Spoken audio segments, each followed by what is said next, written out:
Ready whenever. You're on. Oh, good morning. I feel, how are y'all doing? Awesome. We should be in a circle. So, I know, we really should be in a circle. My brain is very much in application land right now. So, that's the two big things in everyone's mind right now are, well, my mind, are admissions and spring break. So, now we ended up with probably about just under 900 complete applications. There were about 100 or so that were incomplete. We've worked really hard to follow up and be sure that none of those incompletes were on us. We'll be sending decisions tomorrow. So there you go. And we will actually be emailing this year, unless we do not have a valid email address for the kiddo. So there's that. How many? I think. How many acceptances did you send out? For 6th grade, we'll send approximately between 300 to 350, knowing that only a certain percentage of those will actually commit and come.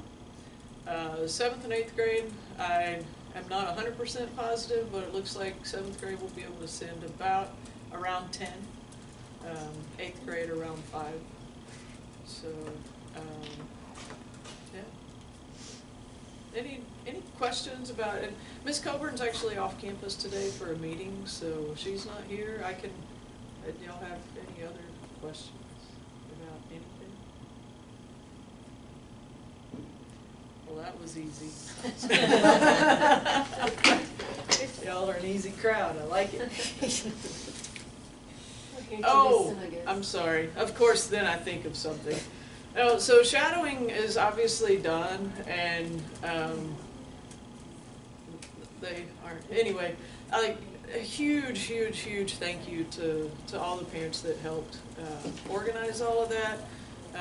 I know it's a ton of work on them, and it's really appreciated. We also had some amazing kids that helped us every morning greet. Get their service hours. Yes.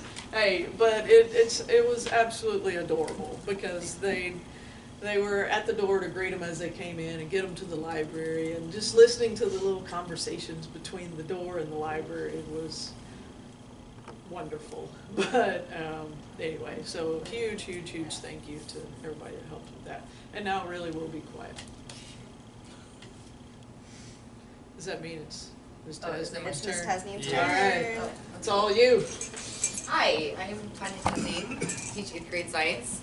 So we were asked to tell you about our experience at the conference that you guys sent us to, so thanks for sending us.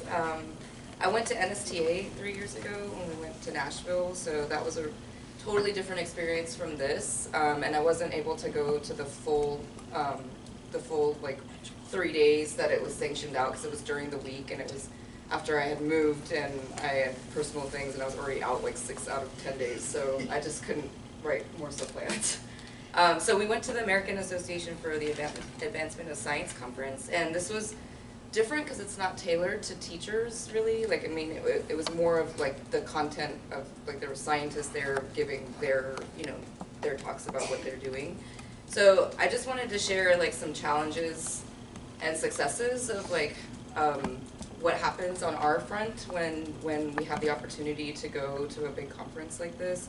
So for NSTA, that was the first time that I'd ever gone to a national science teachers conference ever, and that was 3 years ago, I think.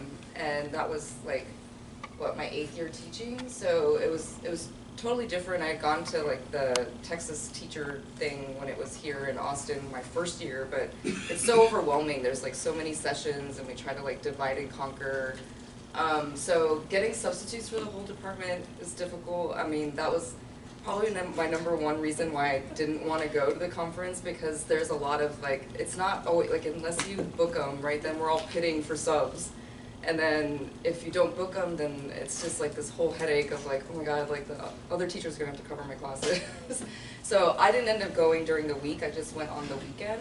So making all the sessions every day is tiring, and trying to like divide and conquer is always difficult, because then we don't really have a lot of time to like come back together and share what we learned from each of the sessions.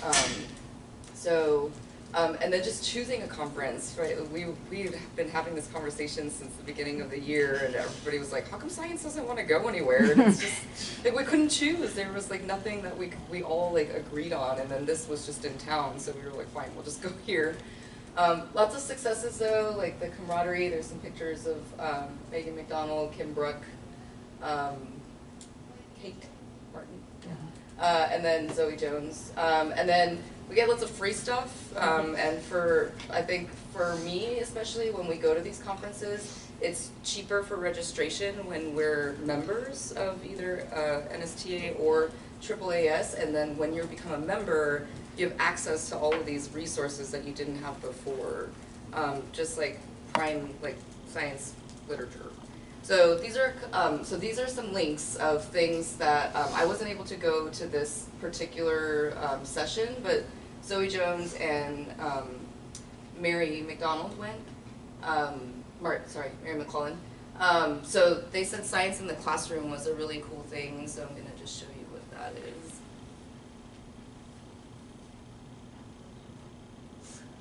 Or not.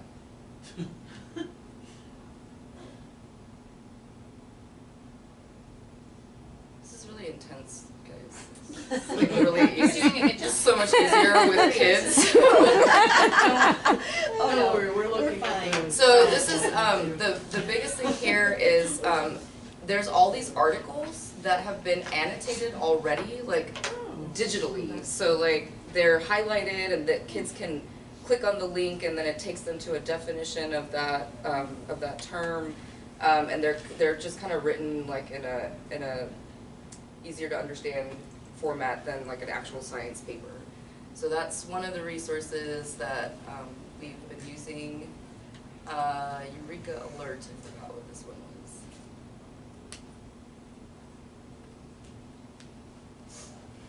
I think this was another one that just has like stories, like instead of having science literature, it's like told in a story format. So that's another resource for us. So reading, like, I guess, what is it? What's the initiative in AIST? Like, I don't know. Reading in your content area. So these are all just like resources that we just didn't have before. You know, like I didn't know anything about these things. Oh, sorry, it's not pulling up. It's pulling up on my computer. Well,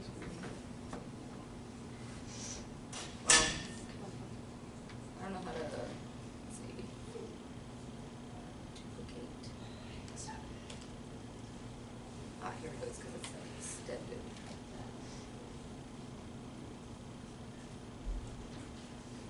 So you didn't see the other resources? Let's see, I'll go back to this.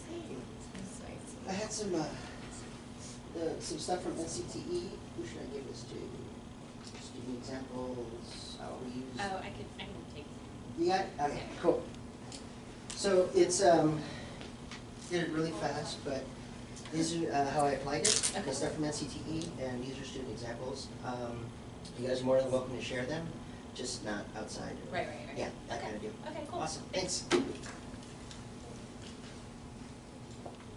to pull up. There we go.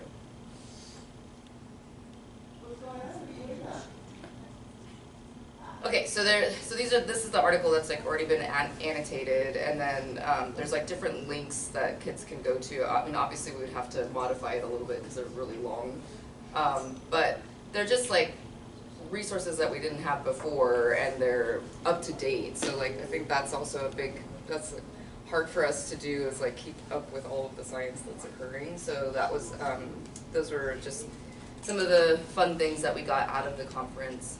Let's see, who's next? Oh wait, now I don't want to duplicate. What do I do? I don't understand my computer. Now I want to extend.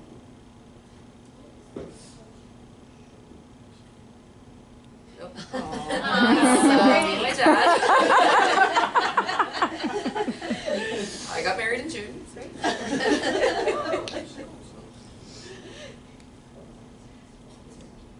What? This is annoying.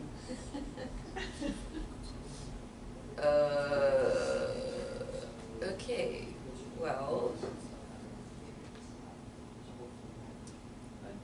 I would help if I knew what was happening, but I'm just gonna do this. This is not even letting me go to the next slide. So. But and then you can't see it full screen. So.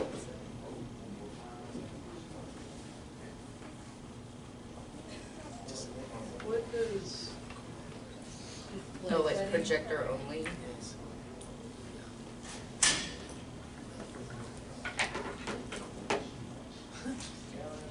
No, because then I can't see it here.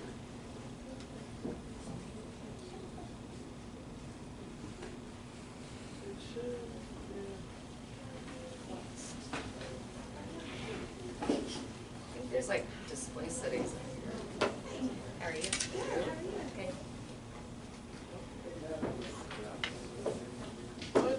What is that one here? Oh, no. Okay, well, I can talk, it's fine. Oh. Oh, that does this. Yeah.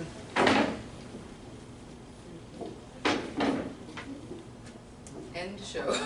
Oh, there we go. Have a good one.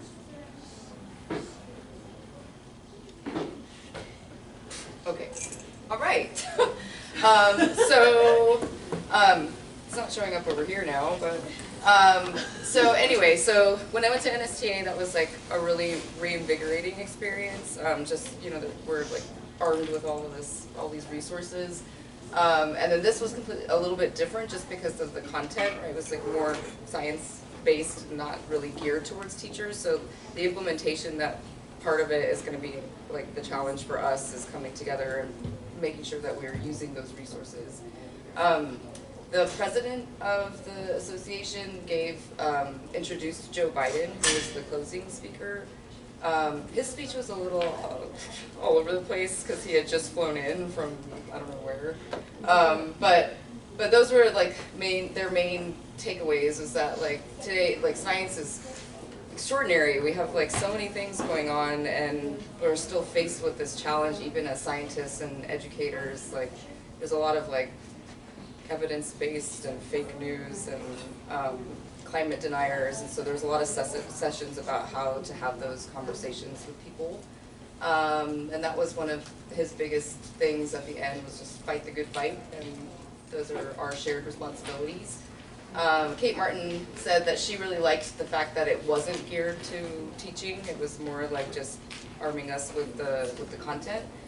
She learned a lot about climate and like how to deal with people who don't respond to data, and that she just learned that science is a lot about being unsure. So like you go to these talks, and even scientists themselves are like, we don't know the answer. This is what we found. And that she has the opportunity to share those different jobs available to her students. And then Mr. Barton shared, he went on the weekend also, so he went to a couple of these talks. He said that first one was really interesting. He hadn't really thought about it. So, oh, you're here. Yeah. So you can add on. I had so much fun going to the conference. It was amazing. I got to see a presentation about the Deep Horizon oil spill, and about like the oil and how it like accumulates in like really small droplets, and like the physics of those droplets. I saw a presentation about ants. I saw one about migrants moving through the Arizona and Texas desert, and just like their unspoken truth that's happening there. And it was just so super cool to really hear from the leading research and scientists in their field talking about what they're passionate about, what they're learning about, like what opportunities are out there. And I also really loved that it wasn't like a teacher expo. Because a lot of times at those places, they're like trying to sell you a product Yeah. or like a lesson plan, and maybe that's, you know, sometimes that's cool, that can be helpful, but often like I just want to like Learn. I just want to learn. I just want to be like curious and interested and excited. And I was like, the whole time I was there, I would like call my husband, like, can I stay longer? I said I would come home by 5, but actually. So it was super, super fun, and yeah, I loved it. It was awesome. It was And really, the really food cool. was really good. I didn't go to anyone that served food, but I definitely went There to was like some. a little reception after Joe Biden Oh, spoke, and yeah. we were like, ooh, thanks, chicken. Yeah, it was also really cool to kind of like mingle with, you know, scientists and like take notes and all that kind of stuff. So it was really, really amazing. I had such a good time. She went to all 3 days. I went but I only I went went on to all Sunday. 4 days. Oh yeah, 4 days. I went to everything What was the possible. family fun day? Oh my gosh, I took my kids to the family fun day, and that was super cool. They had basically just a big expo room with like different activities for kids to do, different organizations around town. That's actually where I heard the presentation about ants from this Dr. Wild from UT. Yeah, that's his name, Dr. Wild. And I like the whole time I was there, I was like, will you come talk to my class? Will you come talk to my class? Will you come talk to my class? So I do have some ants on order. They're coming for my ant farm, and he said he'd come, so I'm gonna cross my fingers, or at least he said his interns would come. So excited.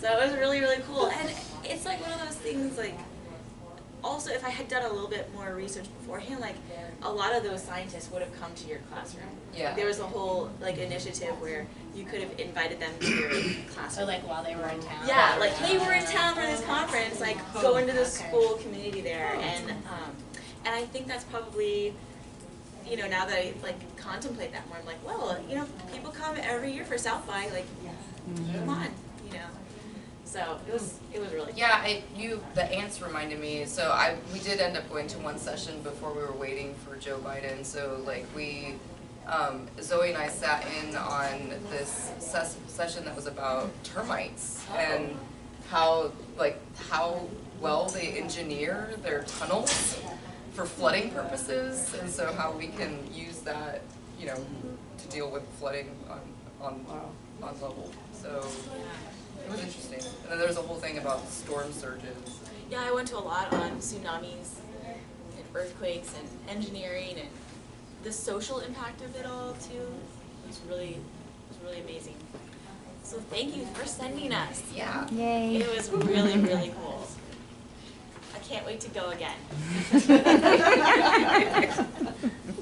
decent Actually, pictures. so that's the other thing, like if we know, like the planning part, if we know in advance like what year we're going, then we will be better like about doing research on what to do and where to go, because I feel like, so they basically like registered me for the conference while I was moving. They were like, we have registered you for this thing, and I came back and I was like, I can't go.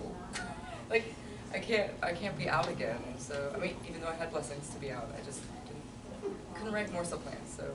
It would have been more fun to have, this was the perfect conference to go to, but it would have been more in, it would have been cooler to have been somewhere else. Like, even if it was just in Waco, you know? Because then you would have like, instead of like hustling home to like do baths and bed and kids, you would have like had dinner with your colleagues and like chatted it out and like brainstormed, and like there were a lot of really cool evening events, and I couldn't do those because I needed to like be a mom. So the whole time I was like, wow, I wish this was in if only this was in Waco. Things we thought you would never say. Yeah. It's like It's not really selling the kids.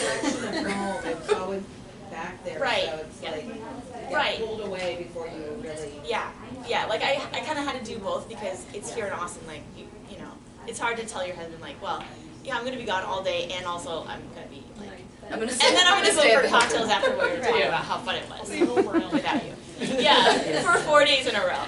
Like that's a hard sell. But if you're like, well, I'm going to a conference, he's like, okay, go to your conference, have fun.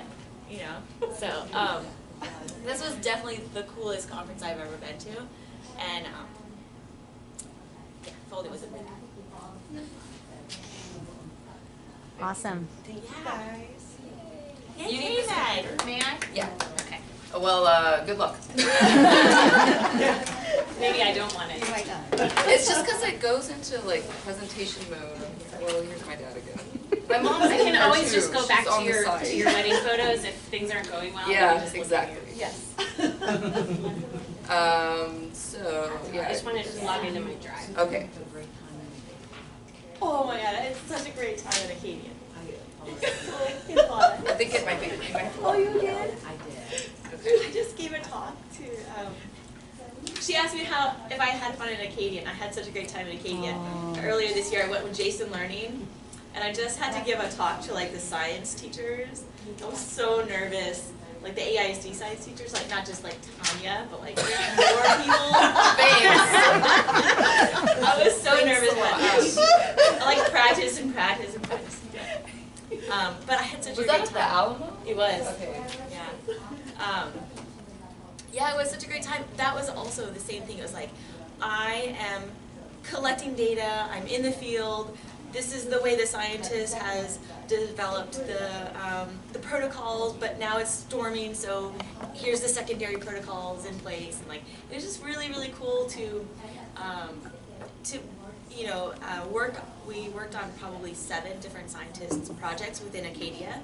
And we got to talk to all of those scientists about like where their data is going, what the impetus of the research was, and it was really, really fun to like be immersed in science again. You know, you like as a science teacher, you're like, oh, let me look up this particular niche thing that I'm teaching right now and learn about that. But you also get like into this, I'm a teacher, and it was really fun to be like, I'm a scientist, I'm doing science, it's real. Oh yeah. Okay. It's real, science is real. Well. Did this. Yeah, every time we were walking around through the forest, I was like, it smells like Christmas. It smells like Christmas, you guys. They're like, it smells like a forest. I'm like, well, not my forest. It smells like Christmas. It was so pretty. It was amazing. It was really, really cool. And the curriculum was really cool. What's the difference? What? This was like so nice. Yeah, me too. Oh yeah. All right. So we did get to have the go away for the long weekend and just immerse ourselves. So English department, we had 10 people. So we had a bunch of people from both programs there together. We were in St. Louis. You know, we learned a lot, but we also just had that experience of being together, and we get so locked into our grade level teams where we're working with people who are teaching the same grade and content as us. And this was so nice to be able to, you know, talk to the 8th grade academy teachers and find out all the cool things they're doing and collaborate. And we did get to, you know, we kind of worked hard all day, and then we went out to dinner every night together and brainstormed and talked about it, and then we you know, ate good food, and we saw some cool blues and just had like the most amazing fun weekend together. So thank you guys so much for sending so many of us. I think that was really just being together was really amazing. Okay, so I asked everybody to send me what were your top 2 takeaways, and then I just kind of, these are some of the themes that emerged. Well, first of all, let me say that my goal was to learn about some new ideas for assessment. We're just always thinking about how we can grade writing more efficiently and in a more helpful way for students. So grading writing specifically, and also just overall, how are we assessing? What do grades mean? What are they based on? Why do we give them? How do they really reflect learning and mastery of different skills? So I went to some crazy ones where people were like, we don't grade anymore. We quit grading these English teachers. And I was like, I love you, you're amazing. Like, I don't know if I can do that, but you could take the kernel of that like really wild idea, right? And come home and really like just take the philosophy behind it, even if you can't throw grades out the window. But yeah, these 2 teachers, they were high school English team from somewhere in the Midwest, and they don't grade at all. They just, at the end of the semester, they do a narrative of what skills kids have mastered or not. And I'm assuming somewhere down the line, someone in their district converts it to a number. Right? Like, I don't know what, but they were amazing. So assessment and evaluation. And then a lot of my colleagues wrote back and said that they also attended sessions talking about how can we give kids a lot of choice in showing their mastery of different skills, especially in English when we're talking about, analytical thinking or, communication skills. So if we can give a menu of choices and then they can find the best mode for expressing what they learned, it increases engagement and success overall. So that was really cool. And the evaluation tools too, talking about how kids are saturated with technology and there's so much technology accessible, but they're not necessarily tech savvy, right? Like how to use it in a way that that is, more refined instead of just like, I can make a website, but it's uglier. You know what I mean? Like that kind of stuff. We also went to a lot of sessions on project-based learning. We were looking for, this term is getting thrown around so much and it's exciting, but it's also sometimes you see examples and you say, well, that's not really project-based learning, it's just a project being called project-based learning, right? Versus what are some real examples of open-ended problems that kids go off in teams and go through the design thinking process and revise their approach and do all these things versus like just taking a traditional project and slapping a different name on it. So I went to one middle school session. They were from Connecticut, and they threw their entire curriculum out the window, and we're doing 4 thematic-based, like project-based learning units per year. At the end was a culminating, in small groups project, and one of them was where they made big art, they called it, and each group had to produce some kind of giant art installation that showed their understanding of some theme that they were reading about. So just really cool, exemplars for that. We are all familiar in our department with all the research on how reading fiction makes you a more empathetic and compassionate person, and we believe that. So we went to some sessions on how do you really use fiction more explicitly to teach social emotional learning, which was really cool. I don't know, there's a TED Talk floating around out there that keeps getting referenced. This is really cool.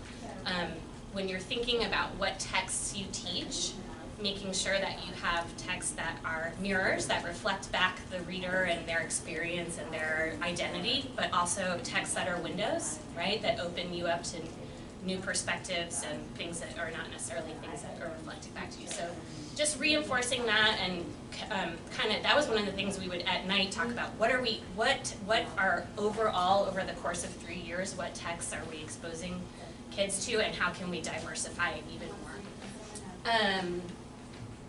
This was a fun one. So kind of a cheesy name, but Vitamins was the daily dose of, we all do some kind of writing warm-up at the beginning of English class, but Vitamins is where, and Mr. Webster's using this and I've used it some, you read a 2-minute excerpt from just a short story or a novel or whatever, a play, some kind of, so that the kids are getting a daily little dose of exposure to all kinds of different literature, and then they use that as their entry point for writing. So it could be like a single word from the passage that stood out to them, or an image or whatever, and they respond to that. So they're getting to hear a lot of different writing styles, and then using that instead of just write about what you did on the weekend or whatever. A little bit more inspiring that way.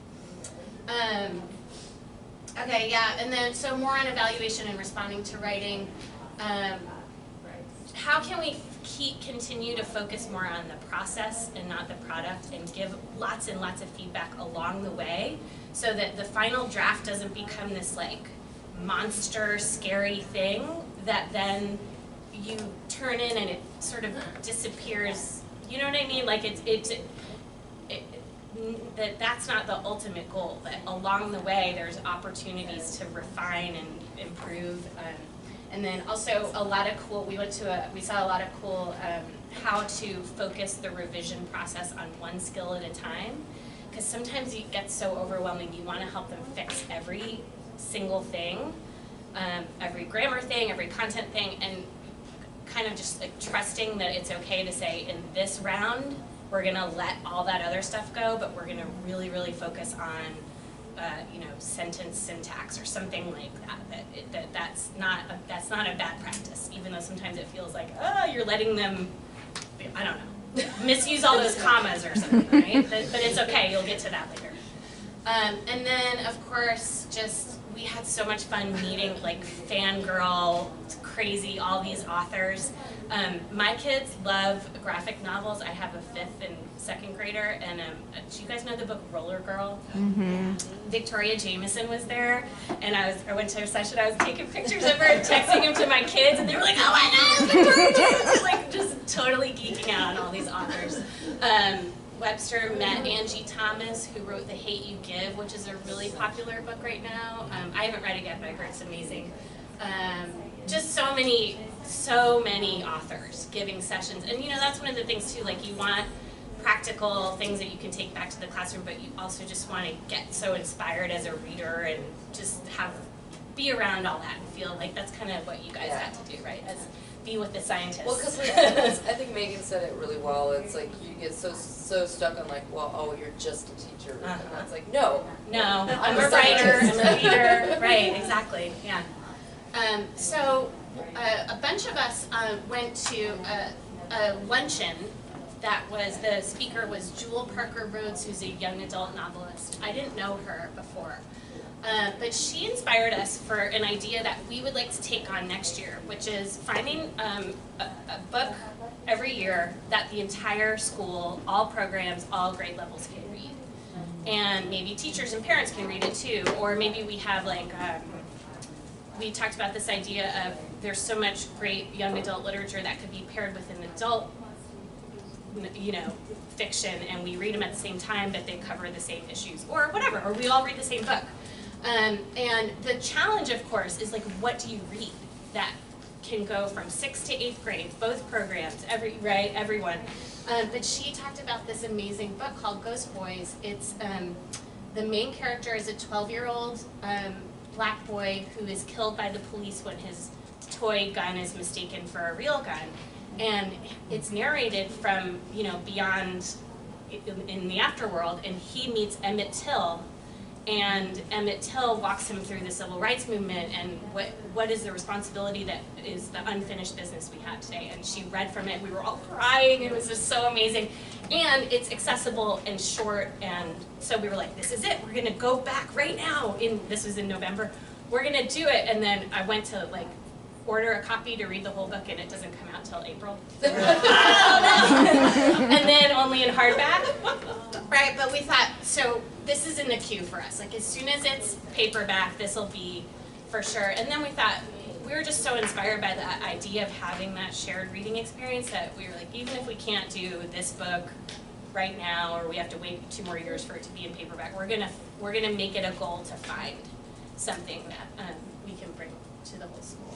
So that was good. She has another one called Towers Falling that is about September 11th, and the main characters are all in a classroom right near the Twin Towers, and there's like a Muslim girl and a boy from the Bronx, and all this multicultural cast of characters and how they respond. Anyway, she's amazing, and sounds like English is involved with advisory planning next year. Right. Yeah, totally. We thought about that. Or if some classrooms wanted to do it as a read aloud, all these things that, I don't know if you guys are 8th grade parents, 6th grade, 7th, but elementary school does such a good job of just continuing to instill that love of reading, and then sometimes we get here and we say, it's time to be academic, and it doesn't have to be that way all the time. Like we can take 15 minutes of class and just read a book out loud and enjoy it, right? And enjoy the language. So that was really a fun part. Let's see. People brought her to town. When you mentioned towers falling, I was like, Is that familiar? they brought her to town and did a special thing just for English teachers, middle school English teachers to deal with SEL lessons for it. Yeah, cool. Yeah, she's So- definitely on the circuit, and I think, you know, whatever we, this might be something that you guys might be interested in getting involved in, but whatever books we choose from year to year, you can usually, if you're willing to pay, you can usually get them here and, or Skype with them, or, right, like, just kind of get the authors involved, so. It was cool to see how many of the authors said that they were willing to collaborate on stuff like that with because people would raise their hand and say, can my class call you or whatever, you know, and it's just easier now with our technology stuff. So that was kind of it as far as, Mr. Garcia brought me some stuff. He said that he started a new monologue project this year.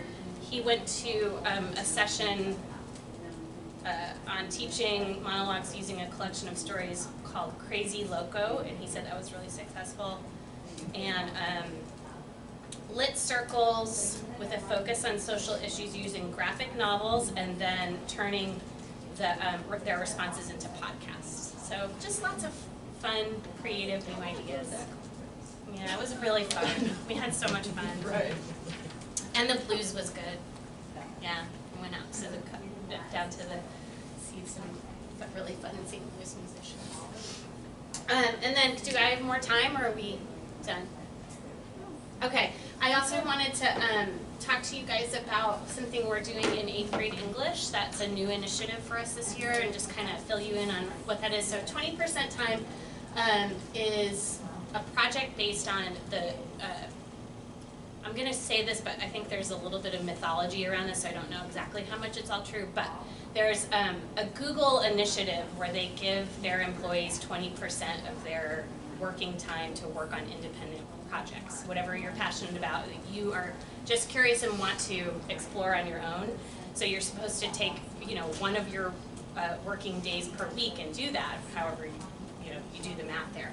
And supposedly through that have come like all these amazing things. So Google Earth and Gmail, and you know, some of the greatest things that Google has done have been results of saying to their employees, like, go do whatever you want to do. So we thought, oh, what would happen if we did that in class and gave time? So 20% of our class time equals 45 minutes per week, and we've been doing this since the beginning of the year. We started off by asking the kids things like, what do you do when no one is telling you what to do? What do you do when you're supposed to be doing something else, right? What do you want to learn just for the sake of learning it? That kind of stuff, those kind of questions, and we started there. There are a couple of other names that this project goes by out in the world, and when you start reading about it. One is called Genius Hour, which to me was way too intimidating. Like, what if I don't want to be a genius? What if I just want to learn about something? And then Passion Projects was the other thing. Like, those both felt too heavy. We wanted it to be really literally like, it's your time. What do you want to do with your time? So we didn't know what was going to happen. It's kind of scary when you just start something like this, so you're like, this might be a complete fail. But we really wanted some time to address some of those skills that are so important to like our students as they go out into the real world, right? Communication and collaboration and creativity. What do you do when someone's not telling you what to do? And how can you have the initiative to follow through on something independent? Our sort of curriculum skills are always inherent in this because you have to research and read and report what you learned and do all that kind of stuff, but they're not really the focus. So some of these things they don't really look like English, right, projects. And then we again, are focusing on the process, not the product. So it's okay to fail, is another thing. Like, you might try something and it's a complete disaster, and as long as you learn something along the way, that's totally fine. We did want to tell you we have a showcase planned for this on May 2nd. We're going to do it, I think, from 4 to 6 or 4:30 to 6:30 after school, and it's going to include demonstrations and performances, maybe a couple of TED Talks, and even a marketplace, because we have some kids that are doing small businesses and selling different items. So again, like, it's the first time through, so we'll see what happens with this showcase. But we just want to dive in and kind of see what happens. And this is just for 8th grade? This is 8th grade. Mm-hmm. Yeah. Are you planning to do it again next year? Oh yeah. I was gonna say. Yeah. That's what I was Absolutely. One of the 8th graders made a shirt that I think should sell for the 8th grade trip, but I'm not in charge of that trip. Okay, cool, yeah.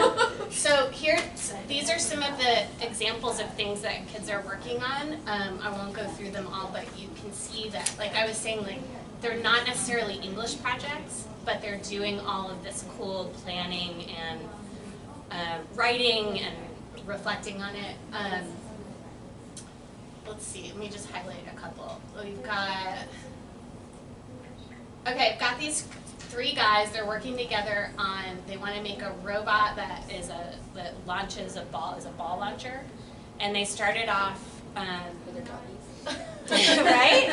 They started off, they were like, we're going to make it all on the 3D printer, and then we're going to do this, and we're going to build it. And then they came back the next week and they were like, we're just going to make it out of cardboard. But that was so great. Like, just because you can do something, right, with technology doesn't mean you should, or that's the best solution. And that was like a really good, I don't know. It was, that was a funny and good fail in a way, right? Let's see. Oh, the t-shirts. So you've seen them, right? Lane's doing. Yeah, Yeah, she decided that she thought the Keeling Spirit Wear was not really like the style that the kids would really respond to, so she designed and created her own t-shirts, and they sold out in 5 seconds. I think she donated all her money to lacrosse team. Also, Bale, track, hello. Yeah. She's on my So, you know, some of these things that are like sort of local, I wouldn't call them problems necessarily, but, you know, local on-campus needs that were fulfilled. And she, like, I mean, the quality of her shirts is a lot nicer, but again, like, when we're ordering shirts, like, I ordered t-shirts last year, the KTX Hornets. I mean, we went for, you gotta go for what's, like, economical, too, so, like, we went with, what, you know, but I get where she's going. Yeah, yeah, So, yeah. it's a really nice shirt.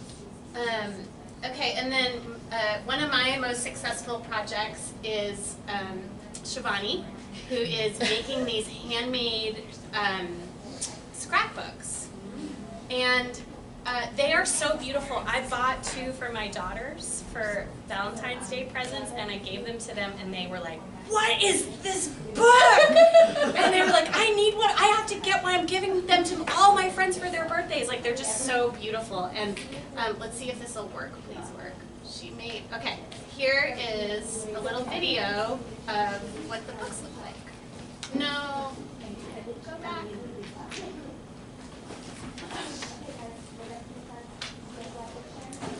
It worked. Right.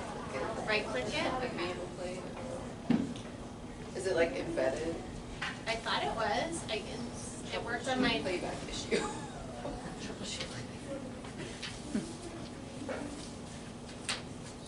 Oh, thanks a lot, YouTube. Yeah. Maybe it'll play from here. Right. It looks like it. Oh. Yay. Oh. Maybe Yeah. switch it. Full screen. Full screen. Yeah.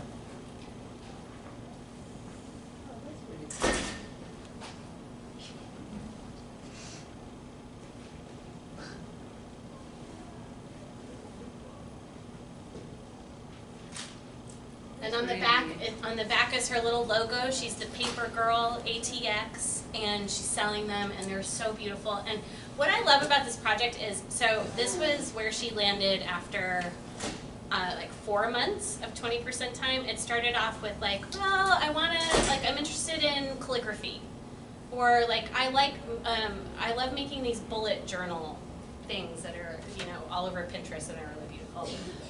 Or we're gonna do cards of kindness, and we're gonna make these beautiful cards, and we're gonna leave them around for people. We're gonna do random acts of kindness, and it just evolved and evolved and evolved. And then finally, she's like, okay, here's what I'm gonna do. I'm gonna make these books, and I'm gonna sell them.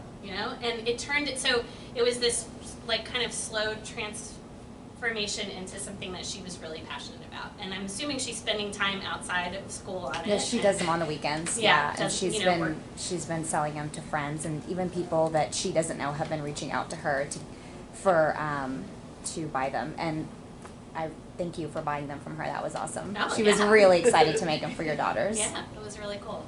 We're asking them to find a mentor, somebody, and even if it's just like a couple of email exchanges of someone out in the field of whatever it is that they're interested in. So, I think she and Luella right now are emailing with someone who is a vendor on Etsy, asking questions about how do you set up the shop and what do you, so just kind of reaching beyond the classroom and going back to that idea of like, what do you do when no one's telling you what to do? So we're really excited, and hopefully, sometimes I worry, maybe I shouldn't worry about this, but sometimes I worry, like, is it rigorous enough? And then I say, like, yes, it is. It doesn't have to look, I don't know. Do you know what I mean? It doesn't have to, it's just different. It's just different. But also, science needs to step up their game. Should have gone. I'm glad I didn't follow you. You're funny. Okay, so that's, I'm gonna call any meeting questions right on that, on 20%? It's pretty cool. Yeah. It's We're really gonna do 30%. You're gonna do 25%. 47 minutes. 20.1%. The last thing I wanted to share with you guys is that Keeling's literary magazine, Inkblot, which is really beautiful and amazing and award-winning, is accepting submissions for one more day. So if you have a writer or artist at home, they can email their work to Keeling Inkblot, and it'll be evaluated and maybe chosen for publication in this beautiful magazine. So, And this is just for the kids, right? just for the kids. Yeah. I think that's it. Thank you. Guys. Thank you for sending Thank us you, this both of email. you. It was Thank you amazing. for coming on your day when you don't Yes. teach. Oh, that's okay. Really nice. I'm happy to. You can teach the rest of my class. No, that's okay. They're just taking the test. That's when you say, speech Chinese. What happened is, Okay. so next on the agenda is PTA update. I don't see anybody from PTA. I will say this though, Keeling Center Stage, April 7th. Is that the day of the Eve- Saturday track meet? 'Cause you do that every year. I don't know the answer for sure. I think it but is actually. Keeling's- Probably. I'll is. still be Yeah. We're still looking Thank for you. donations Okay. for the silent auction or the live auction. So if you have contacts in the community, or reach out to, I think it's KCS donations at KeelingPTA.org address. Otherwise, I believe sponsorship information is gonna be going out pretty soon, and then ticket sales to follow. This year it's gonna be slightly different. We're investing in software where all the bidding is going to be via phone, so there will not be bid sheets. You will get text notifications like you've been outbid. Oh, Wow. So we don't have to shut down the silent auction during the live auction. Okay. And then there's one more item, sorry. You can go. Approve minutes from February 15th meeting. I think we have left some copies there.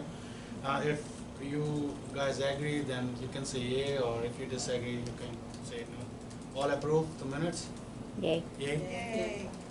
Okay. And the item 7 is just for your information, there is 2 meetings left for this session. April 12th is math talk, and May 10th is wrap up for the year. Any questions? All right. Right. Thank you guys. Thank you. Thank you so much, you guys. Thank you, guys. Sorry.